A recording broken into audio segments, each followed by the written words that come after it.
Hi everyone, I'm Skai. I'm going to tell you about the time me and some friends got very drunk at a house party and why you should probably never drink absinthe. This happened about 8 or 9 years ago now. Before I tell you the story, I just want to point out I'm not condoning alcohol abuse in any way. I'm simply telling you what could happen if you choose to, and what kind of stupid embarrassing story you could end up with, like I did. It's also one of the reasons I don't drink much anymore. So in the United Kingdom, this drink was actually banned for a while, and there's a reason for that. Let me put things into perspective for you. Whiskey is strong enough at 40%. Absinthe, however, is nearly 80%. The problem is, I didn't know that, so I got invited to a house party in a block of flats. So I guess it was a flat party, come to think of it. It starts off great. There's a few guys and girls alongside the host couple, and we started a drink at about 5 PM. Only casual drinks at this point, of course, because we were saving the absinthe for later. If we didn't, I probably wouldn't be talking to you right now. We have some rock music going and things are going pretty good. Now the neighbour upstairs is an asshole and can't stand the idea of anyone having fun. He puts the fun in funeral, he's one of those guys. So this guy decides to start banging on the door and he tells us to keep the music down. It's about 6 PM on a Saturday, it's not that big of a deal. So we said we'd turn it down a bit and close the door. We didn't, we kept it at the same volume. So we're playing drinking games now, which is never a good thing because it brings out the competition in some people. And it's starting to get later in the evening. It's about 8 or 9 PM at this point, and the host brings over this toxic green Harry Potter potion looking bottle with the words absinthe written on it. They get us all to do a shot and oh my god, the burn all the way down to your toes. This stuff is strong. I mean, it's around 80% and you're supposed to dilute it really, but I don't think they even diluted it. And this is when people are drinking more than they realise they could handle. There was one guy in the corner mixing absinthe and vodka. Like, what the hell? As if the absinthe wasn't strong enough. If you didn't know this guy was having a good time, you'd think he was trying to top himself, honestly. The host tells me to get this guy a taxi because he's pretty drunk and can't stay the night. It was only me and the girls staying. Lucky me, I guess. So I said, okay, sure, and we called a taxi. Now me, the host, and this guy step outside and this guy's legs just buckle beneath him. He falls over and drops his phone, which exploded into pieces.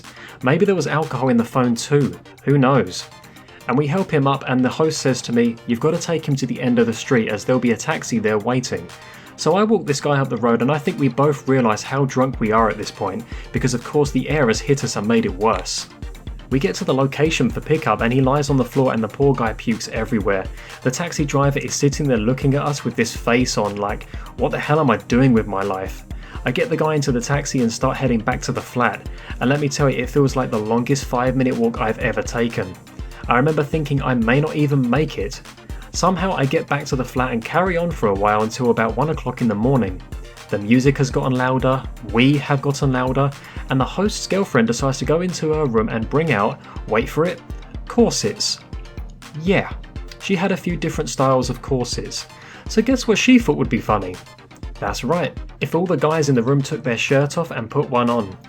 But we're already really drunk at this point on the intoxications of Hogwarts, and thought, yeah, that does sound like a good idea. So we did. I took my shirt off and I put this corset on. First time I've worn one of those, believe it or not. And there's a big guy at this party who stretches this corset over his body and it just sinks into the layers of his chubber. So this party is getting pretty crazy now, as you can probably tell. And we get another bang on the door. It's the neighbour again. So who goes to answer the door? Not the host or his girlfriend. Oh no. That would be too sensible. No, the chubby guy goes to the door and opens it. You hear the neighbour about to shout at us. He's like, look, I said... And there was just silence. He must have thought he was having an acid trip or something because that's a fat dude wearing a corset. We never saw him again after that, believe it or not. So yeah, we carried on partying to rock and metal music in corsets. The room is spinning and I need to lay down because I didn't feel so good myself. I go into the bathroom and I'm laying on the floor just thinking, I could die here. I really didn't feel good actually. This girl walks in and she's like, can you get out? I want to pee. I said, no, I'm not going anywhere. She pauses and then replied, okay, fine, and closes the door behind her and just sits down and goes while I lay there in the fetal position. After she leaves, I lay there for about 10 minutes. I hear the others calling my name and I scrape myself up from the floor and stumble into the living room. My head ringing from everything and I'm like, what do you want?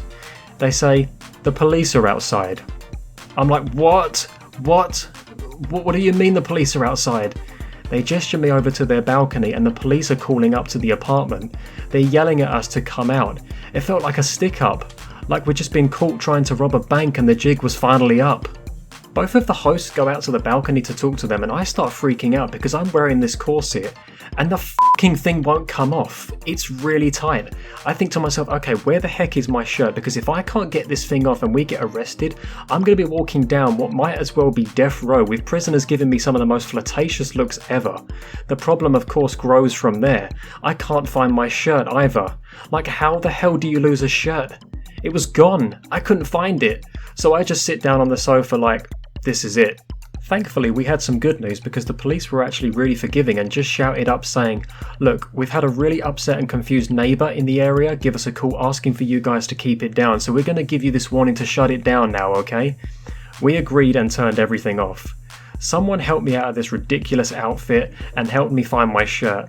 The guys went home and the hosts wrapped everything up. Then the hosts look at us and say, "Oh, by the way, there isn't a bed. We have a sofa, so you have to fight amongst yourselves for it." Then the host couple leaves us all to it and went to bed. So now I'm left alone with these two remaining girls who are all sitting on this sofa. We're all looking at each other like, now what? What the hell are we supposed to do? Thankfully, because we all got along, we all decided to share the sofa. And looking back, I have no idea how the heck we managed to do that because it was only a 3-seater. The first girl was on the opposite side of the sofa, so her feet was closer to me, if that makes sense. And the second girl was lying right next to me. The girl next to me started to hold my hand. I thought, this is quite nice actually. And I just lay there with my eyes closed. The room is still spinning, but I'm somehow managing. The girl next to me, however, jumps off of the sofa and runs for the bathroom, doesn't make it and projectile vomits all over the floor. I'm now laying there, eyes wide open, like, what the hell just happened? And she's just looking down at it in horror.